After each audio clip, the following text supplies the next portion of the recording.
welcome to the Overview and Scrutiny Committee for the 18th of October 2025. Please everyone be advised that this is a public meeting and is being live streamed on the Council's YouTube channel. We start with item 1, declarations of interest.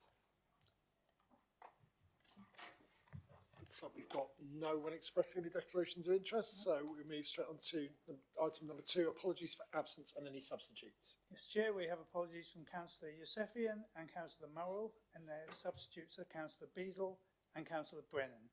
And Councillor Tipple is on his way, I think, but he might be delayed. Okay. Thank you. Item number 3, the minutes of the Overview and Scrutiny Committee meeting held on the 14th of October 2025. Are we all happy with them? Do we have any comments on them? Eleanor?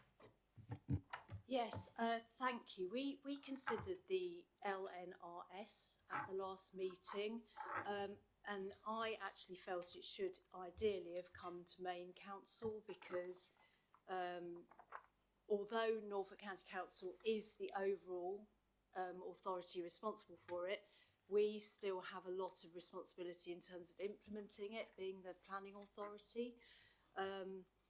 The only thing I wanted to raise is that we had the meeting on the 14th of October, and then the Main Council agenda came out the next day on the 15th of October. So even had we we had no chance to discuss to look at it at Main Council really, because it wasn't included in the agenda papers. So I just wanted to raise that because in terms of timing and how things come through, I just didn't think that timing worked very well. I understand that Cabinet decided at the end of the day not to bring it to Main Council, and that was their decision to make. But it didn't have a chance to come to Main Council anyway. There was only a day before the papers were published.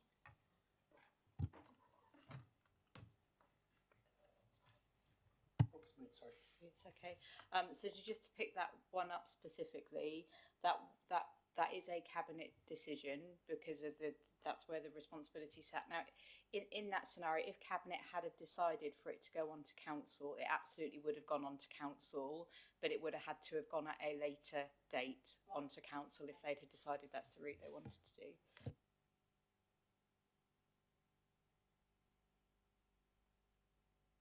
Thank you. So I just covered up my minutes and wondered where I put them.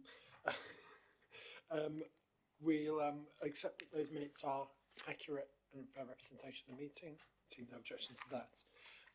Chairman's announcements, I have none. So we move on to public speaking. There's no public speaking, Chair.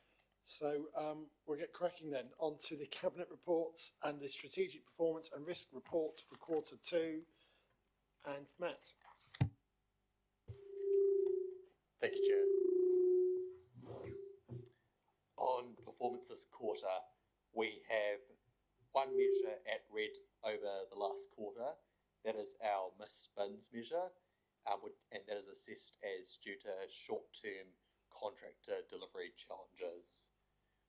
We also have one measure that we've consistently not been meeting targets for, which is our food businesses with high food hygiene ratings of good or very good.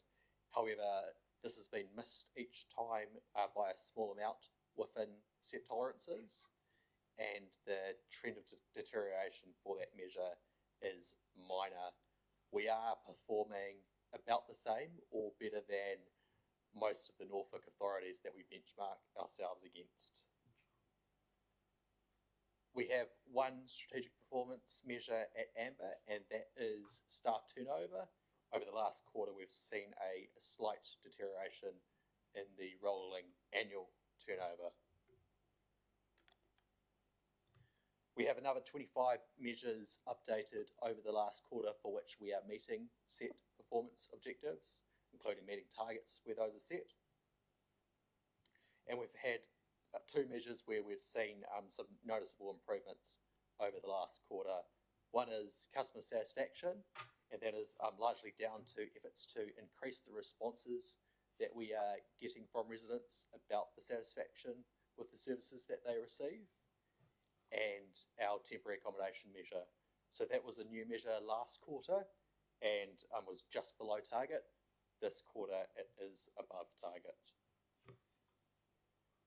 For the risk side of the report, the main aspect to highlight is our nutrient neutrality policy impacts risk is being closed. Given the situation has developed since it was first raised, it has been reassessed as an issue that is now being managed and at a lower impact than it was originally assessed as a risk. Happy to take any questions, Chair. Thank you. Has anybody got anything they'd like to ask? Mark. Yeah, it's with the fly tipping instance. So is that a rolling number or is that a quarterly number? So it was 180 and now it's 246. So have we actually gone up by 66 incidents in the quarter, or are we now up to 246 for the quarter?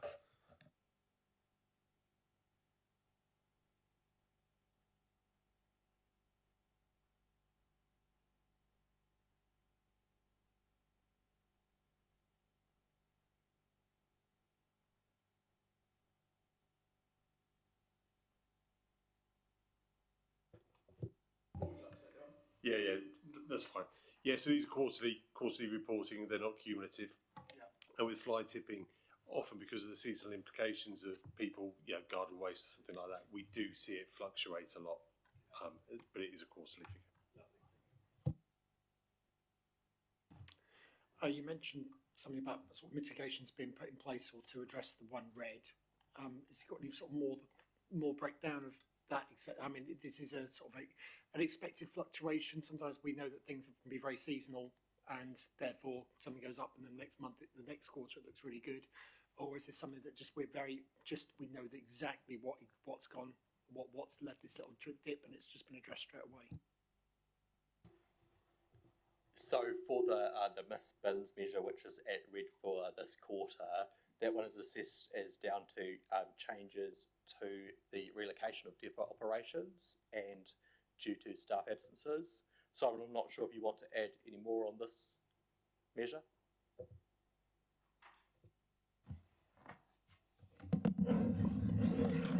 I apologise, I didn't hear the question. I forgot my hearing aids today, so it's not very good in here, unfortunately.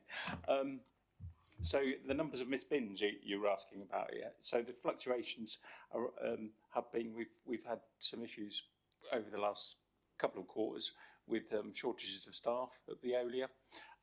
The majority of the missed bins are actually the food waste bins, because obviously they're smaller, and if you've got a driver and a crew that is not used to that round, they sometimes miss those.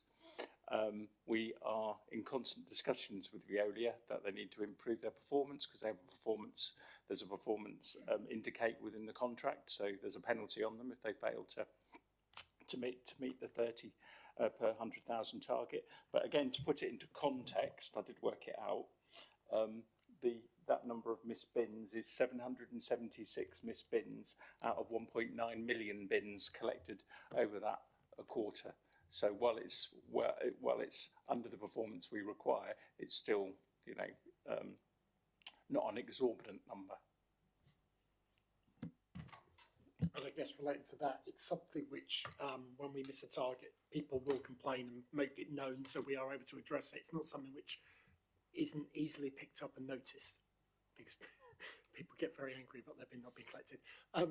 Caroline. Are these on particular routes? So I don't have that information in, but if you're interested to know that, we can certainly find that out from Veolia. Is one particular route? Oh yeah, sorry, yeah. Well, they've had some issues with with the number of rounds with the drivers being missing. So they are concentrated in certain areas, but I can get the specific detail if you're interested in that. Yes, Paul. Thank you, Chair. Max, this is really a question, I guess, for Ben, but you're in the chair, so I'm going to ask you anyway. On page 36, it says percentage of planning decisions made within statutory timescales. 103 applications determined within the timescale, and a further 57 determined with an agreed extension of time, so that's 1/3 extended. I've had a number of comments from householders and from developers saying that they've been told by our staff, and I don't know the names, that if they don't agree to an extension, they will automatically get a refusal. That's obviously not a good message to be out there, but does anyone have a comment on that, please? Yeah, I'm happy to pick up on that one. It's a challenge. I'm going to frame it slightly differently, as you can imagine I will do. Let me start off by saying I'm always concerned about government set targets because it can lead to unintended consequences. So I'll give the context in that. The challenge is if the planning department, any planning department, don't hit their targets, then we can end up in government intervention, which we don't want, obviously. And so you get to a point where a householder application is in principle acceptable, but it needs some amendments because of design or overlooking neighbours or something like that. So it can be subject to negotiation. An officer will say, look, we want to negotiate this with you, but we need to determine this in 8 weeks. Or you can agree to an extension of time. If the resident says, look, I don't want an extension of time, the officer saying, but as it stands at the moment, we have an unacceptable scheme, which we would have to refuse. And so that's the sort of language that might be used by an officer. Would I prefer a different system? Yes, I would. But whilst there are still deadlines set by government of 8 and 13 weeks, and if a scheme is in principle acceptable, but there are some negotiations which may take it over that deadline, then the officer would offer that opportunity to extend it. The other option is the application is refused and the person simply resubmits a new application, which doesn't cost an application fee, but you then have to reconsult and you then have another 8-week deadline. So I'm not saying it's great, but that's the sort of language that would be used. Could I then ask that we have a brief word with our teams to say, please make it sound less like a threat, because that's the message I'm getting. And I accept everything you've said, but maybe a little bit more softness in the wording would help. I guarantee that I'm very happy to take that advice back because that is the advice that should be followed anyway. I'd also say, and it's not appropriate in public forum, if there are examples, I'm very happy to treat them subtly without flagging them up. But if there are examples, I'm very happy, or Ben would be happy to hear them. And we may have some polite, targeted conversations as well. But I absolutely agree with your point and it's well made. Thank you. Has anybody else? Peter. Looking at the sickness statistics, what would happen if we included long-term sickness to the overall figures? So we do monitor long-term sickness, but there are two very different criteria. Yeah, but adding to the two, you're measuring two different things if you add the two, which is why we separate it out. What is the rate of long-term sickness? It's in the report, is it not? Yeah, I'm pretty sure we put in there, although we don't report on it, I do put a comment on. I'm just trying to find the page. No, it is in there. I'll get the figure for you, but let me scroll through and I'll find it because it is in. I have it in front of me if you'd like me to convey it, Emma. So in the report, there's a figure provided for long-term sickness at the same level as last quarter with 925 days lost. Can I do, but just to put some clarity around that, I've just found it here.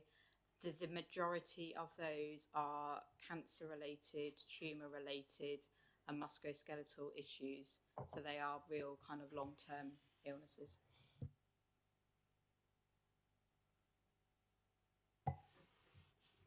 Can we go back to the fly tipping issue, please? And can we accept or understand that the changes to the way in which waste is collected in terms of going to an appropriate centre how do we assess that whether or not that has impacted on the number of fly tipping cases? Do you want me to pick that up as well? Yeah, we were very conscious, obviously, when the county council changed the way in which you can dispose of household waste. There wasn't. We were in some ways expecting a spike after that, and we didn't get that spike. And I think actually fly tipping, I'm being very general here, but often fly tipping is a semi-commercial thing where someone might see some building work going on, knock on the door and say, do you want me to get rid of your building waste? And actually that was happening notwithstanding how the county were disposing or operating their sites. So we thought we'd get a spike and we didn't, but it is something we are still monitoring. Yeah, that's what I'm saying. We were expecting it would spike and it didn't. There may be some additional there may be some additional green waste, because people go along, think they're going to go to the dump with a whole load of cuttings from the garden and then can't drop it, so they'll drop it in a lane or something like that. But it's not huge. Jonathan, you want to say something? Yeah, it's just regarding the risks and the monitoring. Obviously, we're monitoring the number of fly tips we've got, but that incident in Oxfordshire made me think so. It seemed that was a really big incident, but they obviously did it all happen in one hit. I'm presuming you're looking at it like that. I'm just looking at the chances of something like that happening to us, because obviously with that one, it was said that the cost of clear up was going to be more than the whole budget for the whole year. And obviously, if even half of that happened here, obviously that would be a big impact on us. But how do we, when we're monitoring the fly tips, how do you assess if that could happen, or is there no chance it could happen? Does that make sense to anybody? Sorry. Try and get it to work. I think if you're referring to what was on the BBC television this morning about that massive fly tip by the side of the main road, I don't think that was classing that as a fly tip. I think was rather inaccurate. That was a commercial scale illegal dumping of materials on a commercial scale. That is very unlikely to happen in Broadland, because I think we'd noticed that before that sort of thing would happen. Yeah, and also the reporting is also we also to have a proactive Veolia proactively look for fly tips as well, so they won't necessarily be although they are reported, but they will pick up fly tips that we don't even know about, and then they'll report them into us. But I think that's very unlikely the scale of that one to happen. That was an industrial scale illegal dumping. You happy with that, John? Any other follow-ups? Anybody else got anything they'd like to say? I don't think we've satisfied ourselves with that. Thank you. It's very positive that we've got so few red and relatively few amber. I know that some of these things are seasonal. We talked before about waste and recycling and things like that can be very heavily affected by the Christmas season or bad weather and the likes. But thank you for bringing us some positive data. Obviously, all we have to do is look at the recommendations, which is to endorse the performance for Q2 and to endorse the current risk management position. All those in favour of the recommendations as stated? And that's carried, Chairman. Thank you very much indeed. Thank you for the assistance from the side, from the experts in the room. Can I move on now to item number 8, the finance report for Q2? It says Darren, but we've, yeah, there we go. I thought he'd copped out. Thank you. Thank you, Darren and Rodney.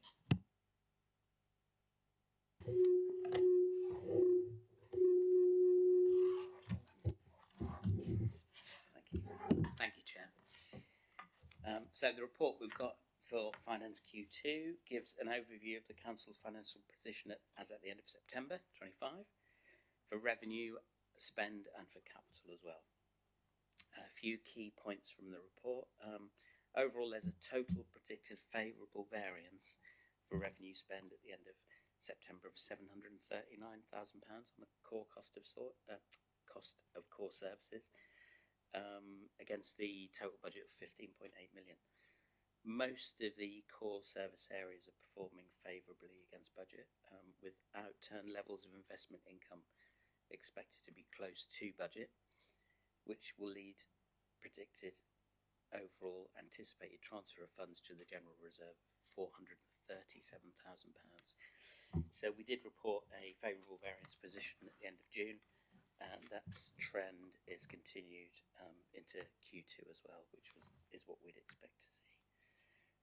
For the capital programme, at the end of September, the council has spent 3.16 million on the capital schemes within the programme, with an expected forecast outturn of 10.9 million, so on track to deliver against that estimate at the moment.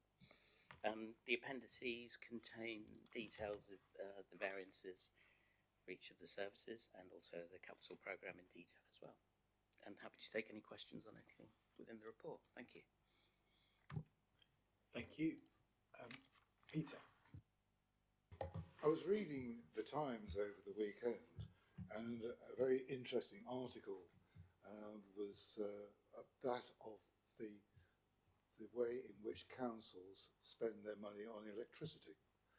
And there was actually a table with what I thought was every council in the country, both county and district and town, with a list of all of their expenditures on electricity as compared with what the cheapest option would be if they all switched. What I didn't find was our council, and I wondered why that was, because I understand there was a freedom of information question given to all councils, and we don't seem to have answered it. So I'd like to know, first of all, why we didn't answer it, and secondly, what the figure actually would be, so I could see where we would be in the table of all councils.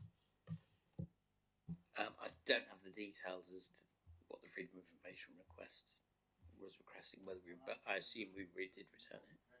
Mm.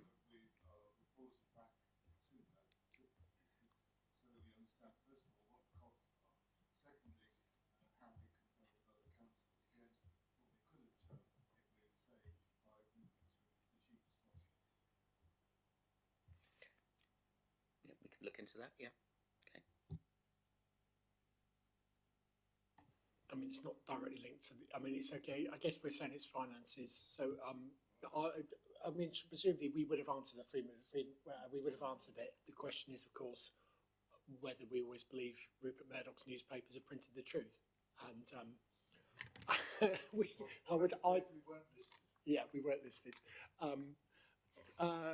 Who's next one? It's over there. Sorry, come on. Thank you. Thank you, Chair. I just thought it might be helpful for Councillor Bulmer if I was to answer how we purchase our electricity. We go through a framework which is run by Vertas, and they do the transactions for us. They can get us good rates. Obviously, for us to look into and swap every time a new deal came out would not be cost effective in terms of administrative time. So basically, we use a framework, and they are big concern that buys both gas and electricity for us, and also our water, and they contract on a big scale. So that's how we purchase our utilities. Yes, I don't have that figure to hand. Obviously, we can circulate that. Happy to circulate those figures post the meeting. Thank you. Anybody else got something they'd like to ask?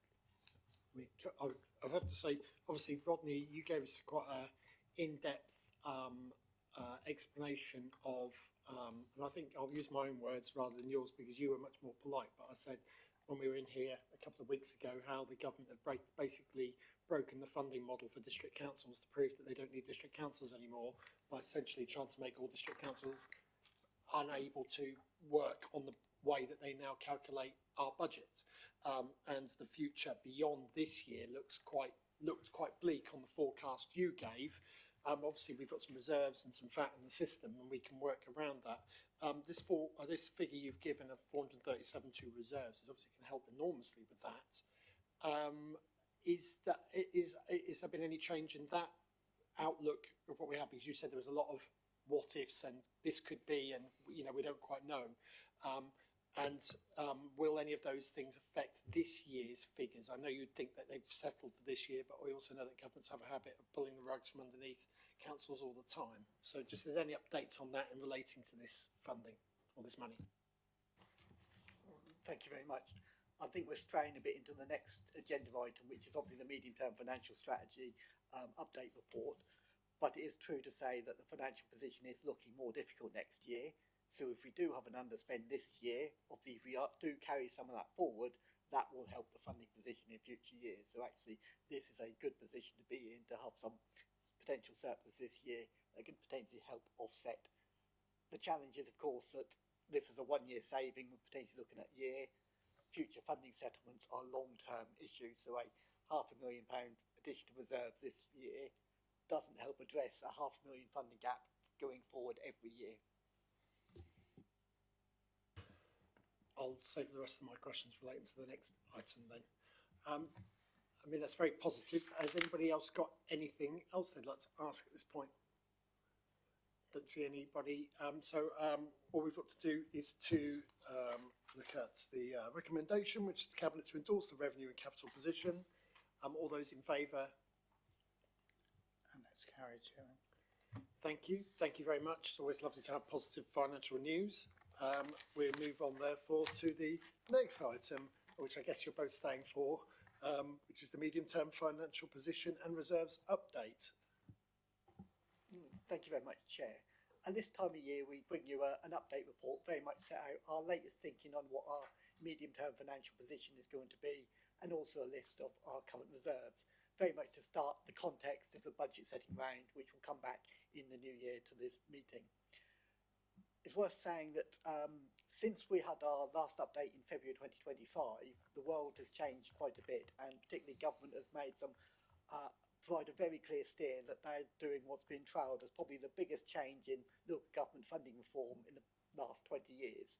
So we are doing a wholesale review of how funding is being provided to local authorities.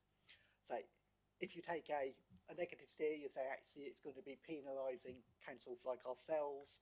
Other parts of the country will probably be saying they'll be rewarding additional need in their areas. So it very much depends on which side of the lens you're on about whether it's actually a good or bad thing what the government is doing.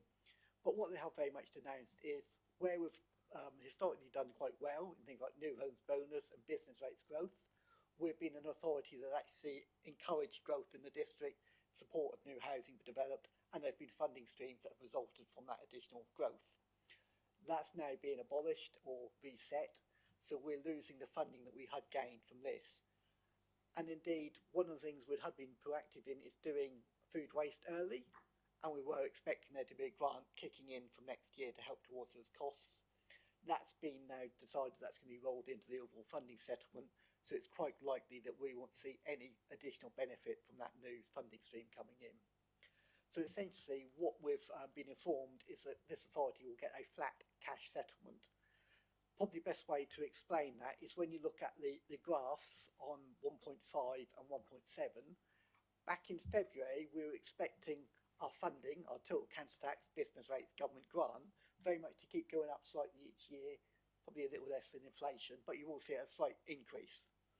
Now, when you look at 1.7, what we're actually expecting is that to stay flat for the next 3 years. So there'll be no allowance for inflation in the amount of funding we get from government for the next 3 years.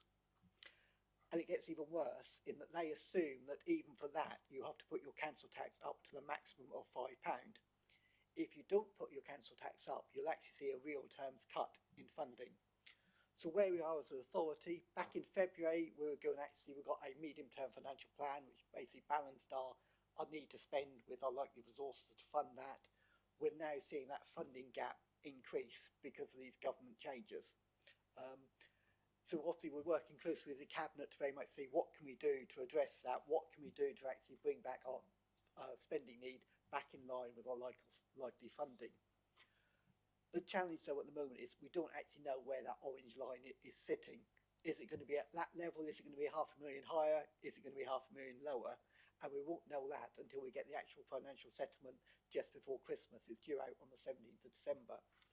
So at the moment, the message is we're expecting it to be more difficult next year, but we don't need to make any knee-jerk reactions until we see that funding settlement, and then we'll be in a far better position to determine what we need to do to set next year's budgets. And the other part of this report is very much listing the current reserves of the council.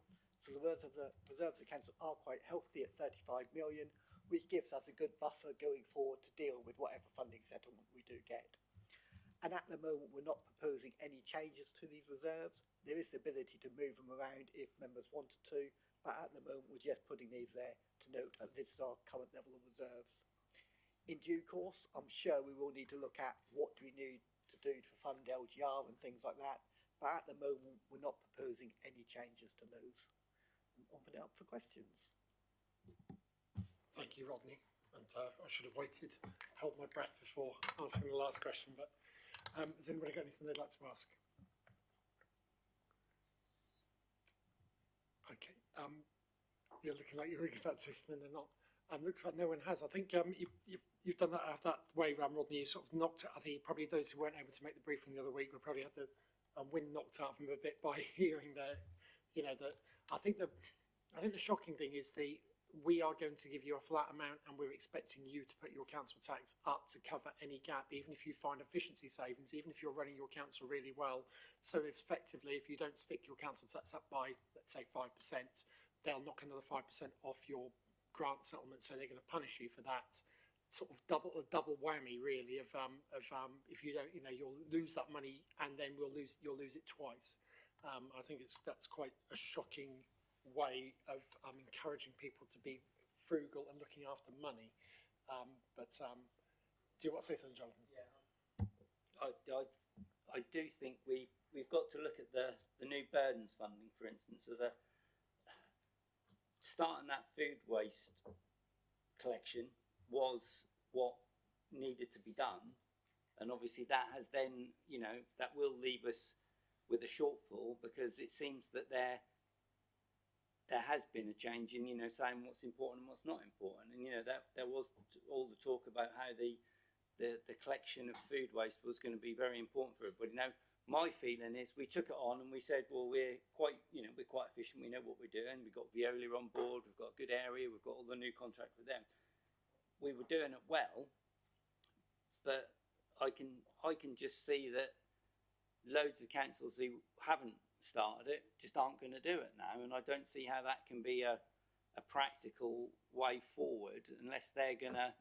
somehow reword it so that the financial incentive goes to some of the inner city areas or the different areas, so that where they're taking it off us as such, they are still going to give it to other areas. Now that obviously doesn't help us, but that obviously helps the Labour government, and I just wondered if you'd heard anything more about different areas getting different funds where we're obviously being restricted, or how that would balance out, because I think as a council we are getting slightly stitched up, but then it might be exactly what was said about the fact that they're just trying to prove that their district council funding doesn't work, if you know what I mean, because they want to change that as well. But so does this seem to be that every council's been affected, or is it that we are in that unfortunate position of being quite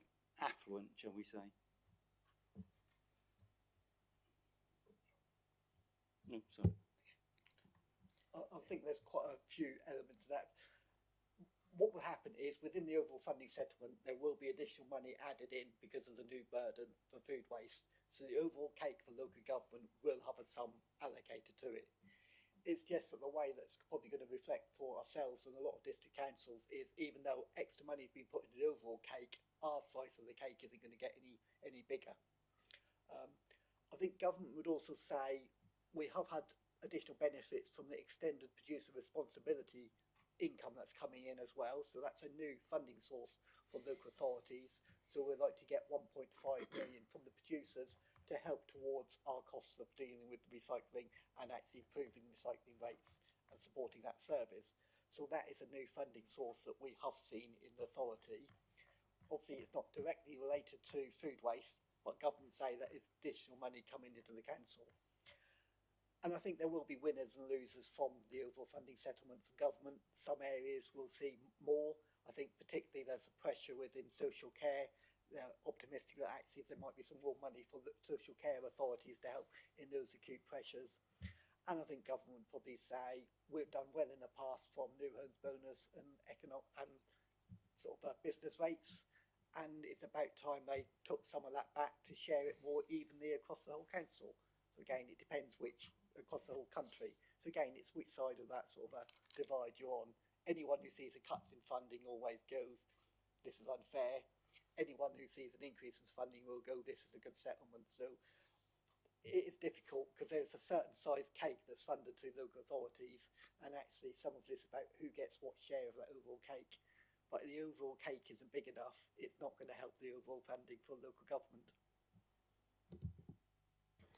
Thank you. Probably with a grim thought ahead of us, let's move to the recommendations, which are stated there for item 9. All those in favour of the recommendations? And that's carried, Chairman. Thank you very much indeed. Good luck with continuing to balance and manage our budgets into the future. Thank you. We'll now go to the Treasury Management Q2 report. That's the one, isn't it? Yes. And we've got Georgina joining us. Thank you. Thank you, Chair. This report gives an overview of the Council's Treasury position at the Q2 point. Interest from external cash investments is forecast to be 1.494 million. MUFG Corporate Markets expect the bank rate to decrease to 3.75% by March 2026 and a further reduction to 3.5% by December 2026. The Interest Rate Strategy Group are going to review their interest rate and PWLB rate forecasts on the 22nd of December this year. Income derived from a combination of payments from mature and fixed term investments and returns from liquid cash balances. No external borrowing has been required to date in 25-26. However, the Council internally borrowed 468k pending appropriate interest rates for external borrowing in 24-25. The report includes performance against prudential indicators, of which there have been no breaches. The report also includes a summarised update from our Treasury advisors, MUFG Corporate Markets. The capital financing requirement increased due to new capital budgets for temporary accommodation and accounting changes to lease obligations. However, external borrowing remains within approved limits. I'm happy to now take any questions anyone may have. Thank you. Thank you. Has anybody got anything they'd like to ask? I mean, it's very clear and succinct, and obviously it's exactly what we needed. There was that question about the internal borrowing. I know we had a question around that, or the external borrowing, and that we could convert that to a different rate at a different time. Yeah, that was in relation to the purchase of properties a few meetings ago. With the interest rate sort of a little bit, they're sort of a little bit stuck higher. Do we think that's a longer term thing before we see that transfer over? You did mention that just briefly that we're going to change that at some point, but I know we're monitoring that. Has the potential date of that switch of where the money's coming from been put off? We have reviewed it with the portfolio holder for finance, and at the moment we don't think the interest rates are low enough to carry out that external borrowing. And as you say, it does seem to be longer and longer before the interest rates are dropping quite so quickly. So I would imagine it'll be a few more months before we see interest rates drop and we end up externally borrowing for that. Indeed, we never know what will come out of the budget. And that she's probably, although we will transfer that at some point from one form of financing to another, of course it's benefiting us with the reserves, which you've talked about, that we're getting a higher rate from them. So what we gain on the swings we lose on the roundabouts, whichever way it is, we're probably gaining slightly more, I would imagine, from that. So thank you. Okay, we'll then go straight to the recommendations, which are stated there. I don't need to read them out to you, we can all read them comfortably. All those in favour and support the recommendations? And that's carried, Chair. Thank you very much. We then therefore move on to the Council Tax Reduction Scheme 2026-27 and a new team coming in. Thank you. This one looks as straightforward as it seems. Hopefully it is. Everybody, someone said to me, perhaps will we get away by 8 because they're closing the NDR? And I said, I doubt it. We actually might. So there we go. Not that we're in a race. We're doing this properly. Hand over. Thank you. Thank you very much, Chair. Yeah, hopefully this will be fairly straightforward. As you are probably aware, we are required to get the council tax reduction scheme agreed by council each year, which is why we keep coming back even though there's no changes. As you may remember, last year we did a full-scale review of the scheme to make sure it is still fit for purpose and cost-effective. And I'd like to say I think that's rather successful. We managed to increase it to 87% for the maximum from 84 with no increase in budget. Just to clarify again, for those who aren't necessarily aware, the council tax reduction scheme is a scheme for working age people only. That's where we have the power to make the scheme work for our residents. The pensioner scheme is assessed under prescribed regulations dictated by central government, so they are determined by them. We don't have any power over these, but what we do have is over the working age. But at the moment, as I say, I think it's working rather well. Because we did a lot of changes last year, we'd ideally like to review the financial impact of that before we propose any further changes, and you would need to have it in place for a full financial year before we are actually able to do that fully, which is why there's nothing being changed at the moment. However, if anybody has any questions about how the scheme is working at the moment, Amy is here as well as benefit manager who will be able to answer those for you. So, Thank you. Has anybody got anything they'd like to ask?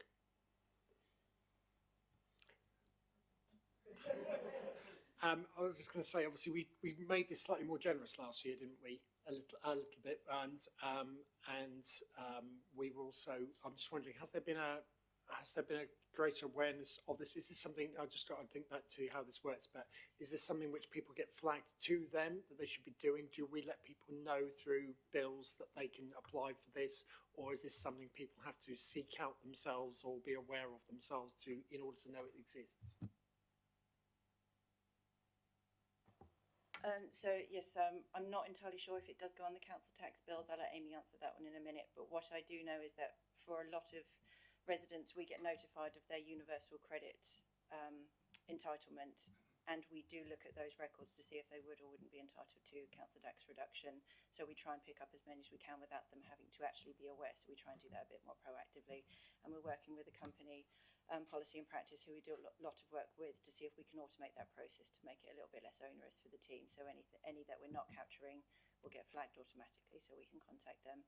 But are you aware of how else that gets promoted? Yeah, every year when we send out a new council tax bill, there's a form, a little leaflet that goes in, and in that there's a whole section on council tax reduction and how you can apply and where you can go to see if you'd be entitled. We also advertise it on our website. People could go and have a look. We've got a entitled to page that you could go on online and put in your details, your household, your income, and then it's pre-populated with our scheme, so you can then see, based on what we do, whether you'd be able to get any support.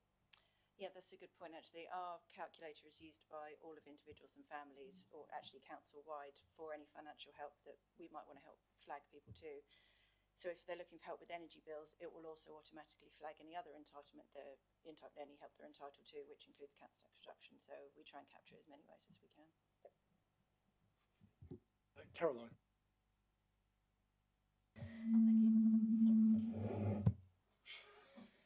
You mentioned pensioners. A lot of pensioners who I know through the daycare centre don't use internet. So are you promoting this through things like Age UK and the charities? The reduction for pensioners and low incomes? Again, it's normally we try and capture them in like paper format. So when we send out a bill every year, we include it in that. I know the pension service did a really big push to get quite a lot of pensioners recently in that uptake for pension credit, and we've done exactly the same. We actually preempted the pension service, and we captured, well, it's part of a project you did, like thousands. We've helped promote people to claim as well as their council tax support. We have our community connectors who are well aware of what the scheme is, and they try and get people as they're going to their surgeries and things. It is, you can't capture everybody, but we do try. Yeah. There's a good programme of work. As I say, we're being more proactive, that if we're aware of one entitlement that they have, we try and flag up other things that they'd be entitled to at the same time. So if we're aware of pension credit, we'll obviously flag up CTR and vice versa. And the biggest area where we get our like recommendations is from a council tax team. Yeah. They will have somebody on the phone that can't afford their bills, and then they'll say, do you want to speak to our colleagues in benefits? And then we'll actually pick up a phone and talk to them and do that online application for them. Shane. Just a quick question on where there were certain changes made in terms of percentages, specifically with regards to things like part-time workers and that. Is it working the way you expected it to? And are is the outcome sort of more or less expensive? So are you referring to the tolerance that we changed so we don't have to capture every month? Yeah, we were talking about that earlier, so I'll let you answer that one. Yes, so we increased the tolerance because we were finding people were working more or less, and every month they were then receiving a new council tax bill, which put them a month behind paying the council tax because it gives them another month to pay, and it was like they was falling into this cycle. So we increased the tolerance within our scheme so that if their income changes incrementally, we're not going to amend the benefits, so that it keeps them to paying their council tax as it's been set at the beginning of the year. Unless obviously their income goes down dramatically or up dramatically, in which case we would then try and capture those outside of the tolerance. And we're working with our council tax colleagues who have, I wouldn't say an increased collection rate, but they're seeing an improvement because we're not pushing them on to the end of the year. So we're getting to that point, but we need to get to that point, if that makes sense. You know, it was around the January, February time where there was noticing big bills going out because they hadn't paid over the year. So it's about embedding the scheme over the year so we can actually really robustly test whether it's working properly. But so far, so good. And we've got our discretionary scheme to help those who maybe fall outside of the tolerance and maybe could do with a little bit more help. So I was speaking to the team and looking at the stats on where we're spending that money, and it's not had a huge impact on that, which is a good thing. So that means, as far as I'm aware, it's working as it should be. Yeah, and as Amy said, hopefully by the end of the year we'll have some real numbers on that. But yeah, it's looking really good. Thank you. I think we'll move to the recommendation, which is the as stated there. I'm going to read it out to you. All those in favour of the recommendation? And that's carried, Chair. Thank you so much. It's obviously working, so thank you. Let's have, then we go to item number 12, which is the Broadland Biodiversity Strategy. Thank you. Nanny's in on this. Good evening. So the biodiversity strategy being presented today is a brand new document for Broadland District Council, and it primarily arises from three main drivers. So they are commitments in the existing climate change, environment and biodiversity delivery plan to develop said strategy, new duties as a direct result of the Environment Act, which means that local authorities must, and I quote, consider what they can do to conserve and enhance biodiversity. So this means actual on-the-ground implementation of measures which support biodiversity on land owned by the council, and then monitoring and reporting on biodiversity and the actions that are taken to advance it. And then finally, government legislation, which pledges to halt species decline by 2030 and to then increase species abundance by 2040. And these points are summarised in section 3.2 of the report being presented today. So the biodiversity strategy itself has been developed to be a forward-facing document. It's intended to be on our website. It showcases existing work that we're already doing as a local authority, but it also outlines future actions that we will take to support nature conservation and biodiversity. The strategy itself is being developed around three main priorities. So that's priority one, which is direct action by managing our own land for biodiversity. Priority two, which is supporting biodiversity beyond our own land by enabling projects that support biodiversity, for example, green infrastructure projects, and some of you may have recently seen the Future for Nature Fund, which supports biodiversity action on land owned by town and parish councils or by community groups. And then lastly, priority 3, which is around inspiring wider actions. So that's working with partners like Norfolk Wildlife Trust, for example, running workshops with community groups, town and parish councils, for example. So in terms of reporting and accountability, the strategy establishes a reporting framework as part of the Council's biodiversity duty. And that first statutory report is due to be published early in 2026. And the Climate Change and Environment team are already working closely with the planning team on how this reporting will take place, because obviously reporting on BNG metrics, which come under the planning department, is a key part of these reports. So I'll pause there and take any questions that you might have. Thank you. Is anybody got anything they'd like to ask Eleanor? Yes, thank you. I can see a lot of work has gone into this, and which is really great. And it's good to see Broadland acknowledge the urgency of addressing the decline in biodiversity, because it is incredibly serious. I think it's going to be really positive if it happens to see Broadland involving itself in promoting biodiversity net gain credit-based scheme of some kind, in the way it's currently doing with nutrient neutrality.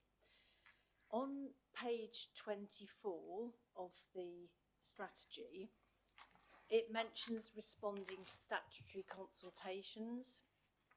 And I've got a slightly broader question here, in that councils are asked to do this in a whole range of areas, so not just in biodiversity, but in planning.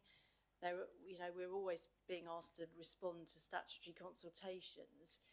And my question is, I think it would be helpful if we as councillors could see the responses that the council makes to some of these statutory consultations, because I have never seen that we've been offered those. I've always had to ask. If I'm interested in one and I want to see what the council said, I've had to ask the relevant officer. So I don't know how other people feel, but I think it would be quite useful for us to have it provided to us more generally. And at the moment, my other question about that actually is, is it cabinet? Do the cabinet see the responses to all of these consultations, or is it that sometimes we respond and none of the councillors see the responses at all? So that's my first question. So I probably won't be able to answer that question for the whole of the organisation, but in terms of this piece of work, we would report annually on each of the priorities, and obviously one of the points in priority 3 is reporting on statutory consultations. So we would probably provide a response on how it was responded, but within that report you would not see the detailed response itself. I'm not aware of a corporate procedure that I'm going to default to Emma. Yeah, so just in terms of consultations, they do vary greatly, and it depends where the delegation sits for the consultation to be responded to. So a lot of the consultations will be an officer response on behalf of the council. Some of them will sit within the executive function, not many, but some may, and then others that have a wider impact. So if you recall, our response to devolution, we brought that into council as a proposed response. So it does vary very much depending on the type of consultation and where that gets signed off and where that goes through. Could I ask though very specifically, does someone at cabinet see them all, or do some sometimes go through the officers but they're not seen by anyone who's a councillor?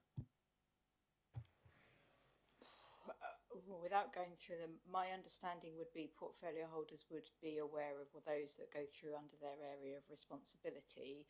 I think, though, to be really clear, it's not a submission from the portfolio holder. It is a submission from an officer, because it is an officer's responsibility, but a portfolio holder would be aware of them. And just coming quickly on that, and that is the sort of thing that we would brief up the portfolio holder on. So it's something that they would be aware of. I just have one other question about it. So this is quite a high level document, as we would expect from a strategy. But can I expect that we'll see more specific details provided when we undertake the monitoring and reporting? So, for example, I would want to know if there have been any challenges in reaching our goals, for example, and maybe there might be situations where biodiversity has actually been reduced in the district, particularly in areas that aren't under the control of the district council. So yeah, so that might apply to a whole range of planning issues in the district, or issues that maybe areas that county council have responsible for, that we don't directly have responsibility for, but that will, there could be situations where biodiversity is impacted by things that are beyond our control in the district, but I would want to see in the reports where that has happened. Will we see that? So in terms of the guidance that government has set around what the reports look like, there's not a really rigorous framework for it. So obviously some of the data is quite quantitative. So things like we are able to report in detail on things like BNG and how that's being delivered through the planning system. Same, we will be able to report on nutrient neutrality, kilograms of X. We are currently working as a team to try and work out what will our actual reports look like. So they're kind of bespoke to each local authority. What I am looking for from the team, so for my colleagues who are developing our report, is that they would be akin to our carbon footprint reports, which are quite detailed. So our carbon reports that we publish annually are probably 12, 13 pages long. Again, there isn't necessarily a set framework for how you produce those reports, but we try and make them as detailed as possible. So we would endeavour to do that. I think what you'll see is that those reports develop over subsequent years. So January 2026 is our first rodeo, so to speak. The other point that I would just make is, as you're absolutely right, this is a strategy. It's quite a broad document. The biodiversity surveys that we're having carried out on our own sites are granular. So those pieces of work have already been commissioned. We have an ecologist carrying out baseline surveys on those sites.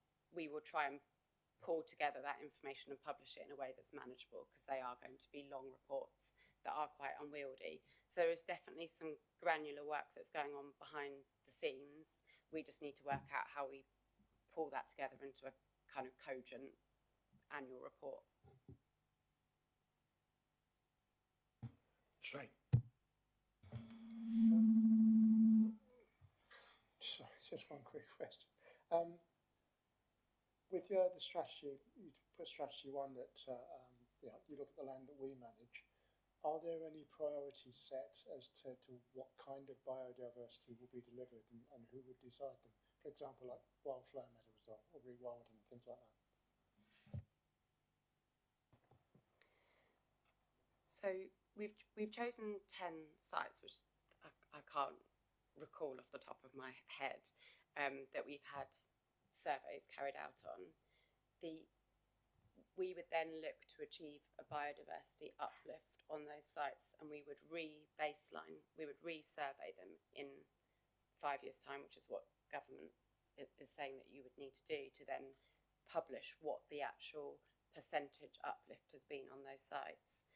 The actual interventions themselves would be determined primarily by our ecologist who we've got working on the scheme, but our ecologist is also working with our community asset officers to determine things that are pragmatic, cost-effective, work with people using the site as well. So it's a little bit of taking expert advice, but making sure that those things are practical for sites that are also open to the public and, also need to be cost-effective. But as I said, we do the baseline surveys on those sites. We implement the measures that are suggested by the ecologist in consultation with the community asset team, and then we resurvey in 5 years' time, hoping, obviously, if we followed the methodology correctly, that we would then see said uplift on those sites. Thank you. I think we're probably going to move to the recommendations at this point. All those in favour of the recommendations? And that's carried, Chair. Thank you very much indeed. Thank you. We now move on to the exciting part, exclusion, I'm now stop working, of the press and public. I move that the press and public be excluded from the meeting for the remaining items of business because otherwise information which is exempt information by virtue of paragraph 3 of part 1 of schedule 12A of the Local Government Act of 1972 as amended by the Local Government Access to Information, very